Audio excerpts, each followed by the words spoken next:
INEOS in talks with Kieran McKenna to replace Erik Ten Hag. Ten Hag has apparently rejected Bayern Munich. Bruno Fernandes comes out and says he wants to stay at Manchester United, as well as all of your pre-match build-up to the big game tomorrow against Man City. These are some of the stories we will be discussing on this morning's show.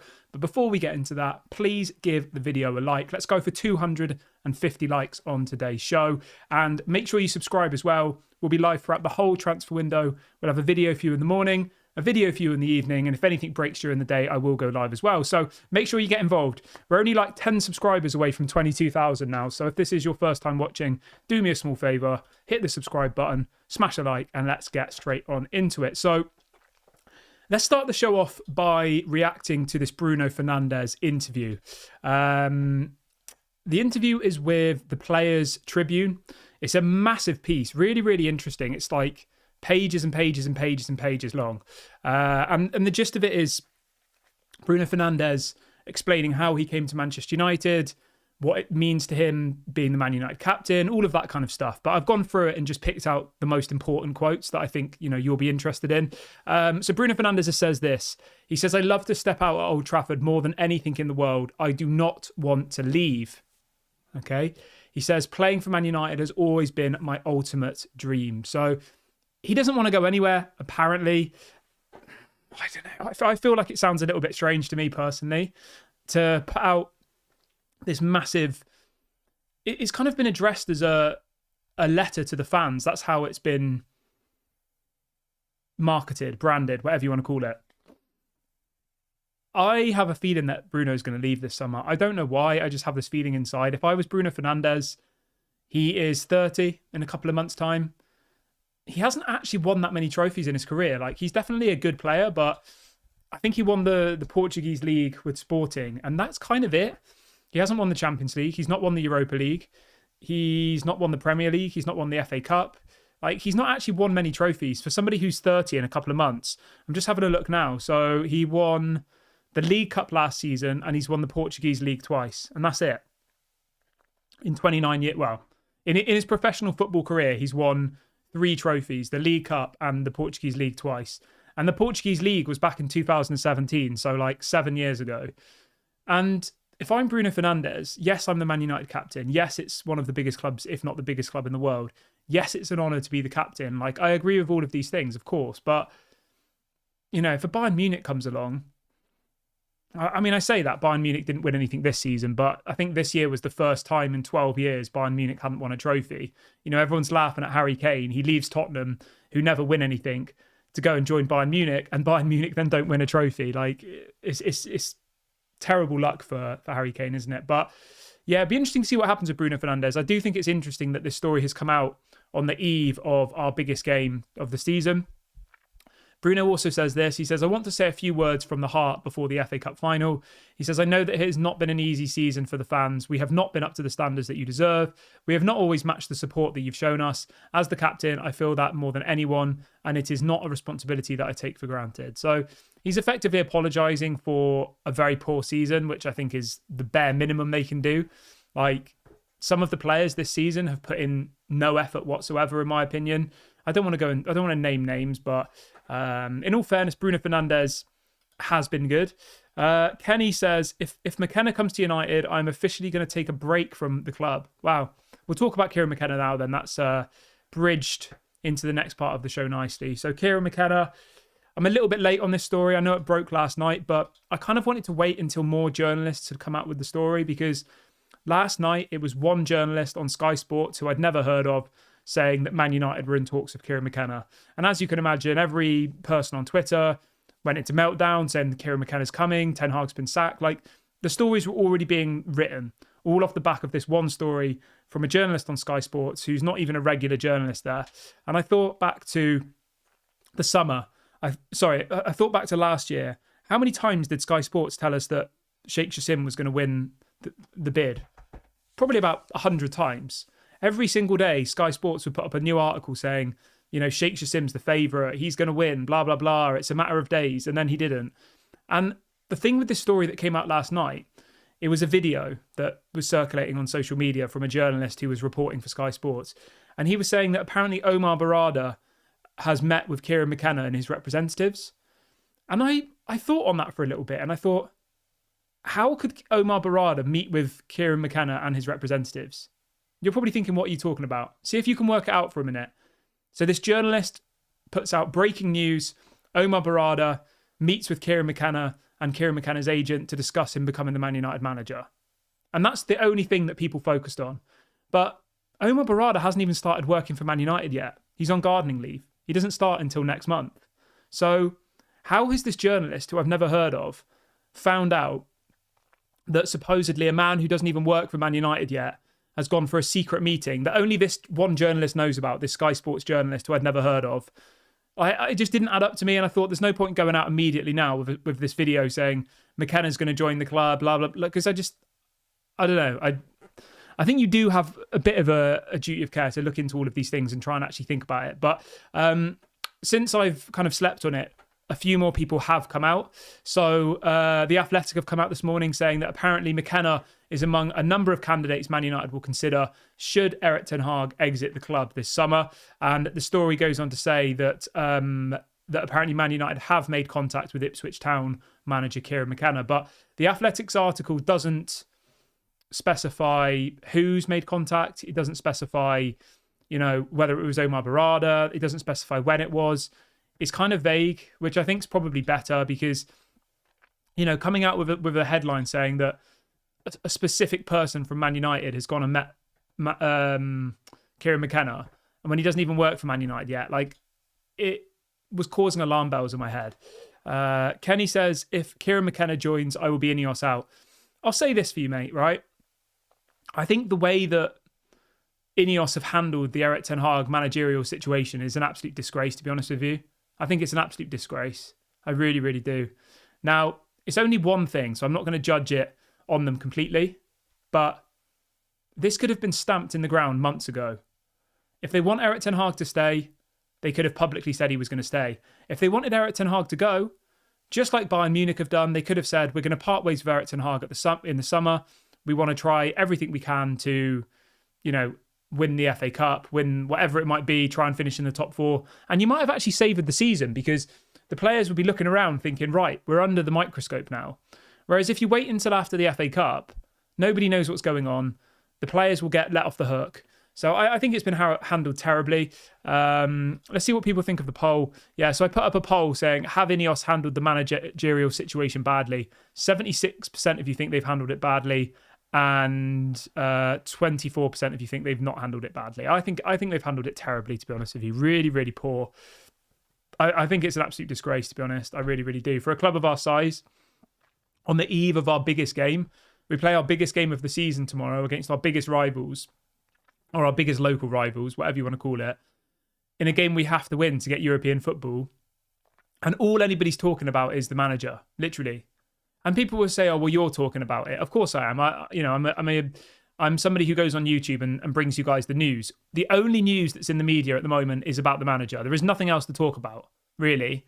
Even transfer signings wise, it's completely quiet because INEOS don't even know who they're buying by the looks of it because they don't know who the manager is.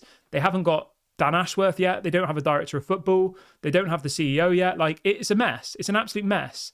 And I think everybody in January said, okay, we're not going to sign any players because we've got to wait for the summer, blah, blah, blah. They have a plan. I don't think they do have a plan at the moment. I think it's all over the place. And I think that there really needs to be some clarity. If Erik ten Hag's going to be sacked, he needs to be sacked. He needed to be sacked months ago if he needed to be sacked. Do you know what I mean? If they've already decided they want him sacked, then just get rid of him and tell us who the new manager is. Because waiting until the FA Cup final is why? You have some journalists coming out saying they're not going to base it on the FA Cup final. Okay, well, what are they basing it on? Why is it taking them this long? It doesn't make any sense to me. So just to recap on what Sky Sports said. Sky Sports said Manchester United have met with Kieran McKenna's agent in case they do decide to sack Erik ten Hag. It says Kieran McKenna's agent met with Omar Barada and Jason Wilcox last week. So apparently the agent of Kieran McKenna met with Omar Barada, who doesn't even work for Man United yet. It doesn't really make sense to me, but maybe it's true. Let's see what else people are saying. Digital Sports Update says Barada is still on gardening leave. I know, mate. That's what doesn't make any sense. Doesn't make any sense. Alan says the press have been talking about sacking Ten Hag for months. Mate, they were talking about sacking Ten Hag the day he joined the club. Do you not remember? In our second game of the Premier League season, you had Jamie Carragher and Gary Neville at Carrington grilling him on Sky Sports, saying, it's unacceptable, blah, blah, blah. Literally within two games of him being the Man United manager, they were already trying to get him sacked. So it's hardly surprising. I don't know what the obsession with it is. It's really, really strange. Fabrizio Romano has put out a tweet as well, which I think is quite important. Fabrizio has said Kieran McKenna is waiting for a Chelsea job, but he would be very keen to join Manchester United if the job becomes available. Fabrizio says there is a very good chance for Erik ten Hag to leave Man United at the end of the season. So he's being quite vague about it all. And it says lots of managers would be keen to join United, even if they don't have Champions League football. Thomas Tuchel would be keen. Okay, fine. It's just having like a massive weight on your back, isn't it? I really just want to be done with this. I want to know what's going on. I want to stop talking about it. And I feel in some ways it's actually deflecting from the real problem. The real problem is getting rid of players. The real problem is who we're signing. The real problem is the stadium. The real problem is the debt. The real problem is all of these things, right? And in some ways, by putting all of the focus on Erik ten Hag, when was the last time you heard people speak about the Glazers? All people talk about is Ten Hag. Would he be sacked? Should he be the manager next season? Ten Hag in, Ten Hag out. Like, that's the only thing fans are talking about. They're arguing amongst themselves. It feels to me like a very similar tactic to what the Glazers used to do, where it's kind of defer from the actual problems. The problems are the stadium falling apart, the squad needing to be completely overhauled, like the et cetera, the debt, blah blah blah blah blah. Like all of these things that need to be resolved, but yet all of the Man United fans are arguing about is whether Erik ten Hag should stay. And I think we've got to be very cautious about this, because I don't think this is how a proper football club should be run. Remember, INEOS as a sporting brand have a great track record at cycling, but from football they don't. So we need to look at this all with a glass half full, as they say, because I think it is all a little bit suspicious, to be honest with you. And keeping on the topic of managers, as I said, there's nothing else to talk about. Every single journalist is talking about Erik ten Hag and sacking him. Sky Sports are also reporting this morning that apparently Poch would love to become the Man United manager. Of course he would. That would be the biggest job of his career, bigger than PSG, bigger than Chelsea, and bigger than Tottenham. Of course Poch would like to be the Man United manager. I'm sure everybody would like to become the Man United manager. I mean, again, it doesn't excite me. It does frustrate me. It really, really does. But let's focus on Erik ten Hag, though, and let's focus on the Bayern job. So apparently Erik ten Hag was approached by Bayern Munich, I think a week ago, and they said, are you interested in becoming the Bayern Munich manager? And the headline this morning is that apparently Erik ten Hag turned down the opportunity to become the Bayern Munich manager. It says because of his desire to stay at Manchester United. I just think it's a disgrace. I really, really do. Like, it frustrates me. I kind of just want tomorrow to be over now. Like, I'm nervous, I'm excited and all the rest of it, but it's just completely overshadowed by the manager situation, and it shouldn't be. Erik ten Hag shouldn't be in this much of a spotlight. If you look across the 2 years, our first year we got third and won our first trophy in 6 years. He's got rid of, players with bad egos. He's dealt with the most injuries out of any team in the Premier League this season. And for us to be trying to throw him under the bus after we haven't won a title in 11 years, like, it just doesn't make sense to me. Is he the best manager in the world? No. Does he have problems? Yes, of course, everybody does. But does it warrant, for the last 6 months, the constant berating and hammering from the media to sack him? I don't know. It just really, really confuses me. It does. And I really hope that INEOS were going to break this cycle. Richard says we have an FA Cup to win. We do, mate, yeah. We do have an FA Cup to win, but I just feel like this is completely overshadowing it. It's all people are talking about. Like, yeah, it's all people are talking about. Kenny says, Kieran, what Kieran says, where are the fan base's energy towards the Glazers? Mate, no one's talking about the Glazers. People are arguing amongst themselves about whether De Zerbi should be the manager or Poch or, you know, Eric Ten Hag's a bold fraud. And like, that's all that people on Twitter are arguing about, you know? It's just, I think it's embarrassing, to be completely honest with you. And INEOS are getting what they wanted. They're getting what they've set out to achieve. It's a classic tactic that, you know, people do in politics. The Glazers have done it. It's conquer and divide. It's make the fan base argue amongst themselves, where effectively they sit there and don't do anything. Dan Ashworth doesn't even look like he's going to be here this summer. Omar Barada doesn't start until July, I think. Jason Wilcox. So we've only got one person really through the door. You know, we hear all about this senior management being all switched up about getting rid of, getting rid of the CEO and getting rid of directors of football. But this has been going on for like 6 months. We didn't get any signings in January because we were told they wanted to get people in place. They wanted to review the club. I mean, they've been reviewing the club for 5 months now. How do they not know whether Eric Ten Hag should be the manager or not? It doesn't make any sense. I just think it's complete rubbish. I think it's crap. And obviously I'm not going to completely like turn my back on INEOS this early, but it does make me worry about them. I had such high hopes when it looked like things were starting to happen, but it doesn't seem like anything's happening, really, in my opinion, but I might be wrong. Everyone who's just joined the video, could you give the video a like? Let's try and hit 250 likes on today's show, and make sure you subscribe to the channel as well. We're very close to 22,000, so it'll be really, really nice if we can hit that today or tomorrow. Top Dog says, let's talk about the game tomorrow. What's your prediction? Okay, cool. Let's move over to the game tomorrow then. We've spoke about Ten Hag. We spoke about Kieran McKenna. Let's talk about tomorrow's game.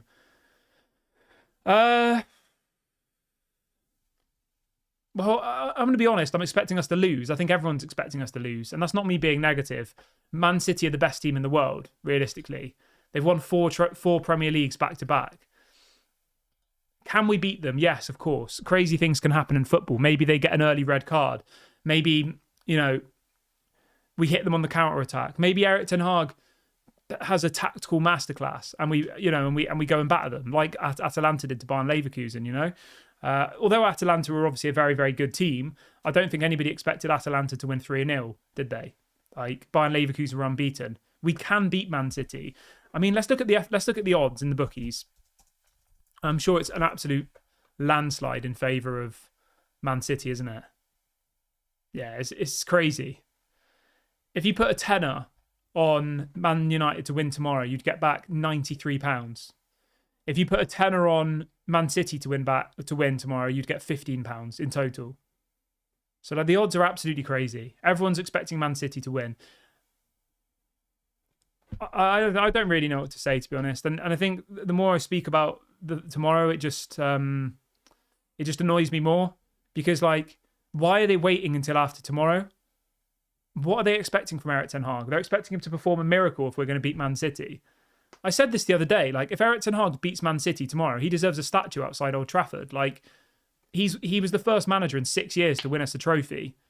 To have got back-to-back trophies, like, that would be incredible. I just think it's so unlikely. Afran says, I think it's going to be 3-3. Yeah, fair enough, maybe. I mean, we can win, you know? It is possible. Anything can happen in a game of football. It's not a complete no-no. That's why football's entertaining, isn't it? You know? Like, football's entertaining because crazy things do happen. But yeah. I'm going to wrap the video up here, guys, anyway. I'm finding myself getting frustrated about this manager stuff. I'll be back at 6 o'clock tonight. Have a great day, everybody. Let's try and let all of this stuff go, and I'll speak to you at 6. Please make sure to like the video before you leave. Subscribe as well if you're new. This has been Daily Red Devil, and I'll speak to you all at 6.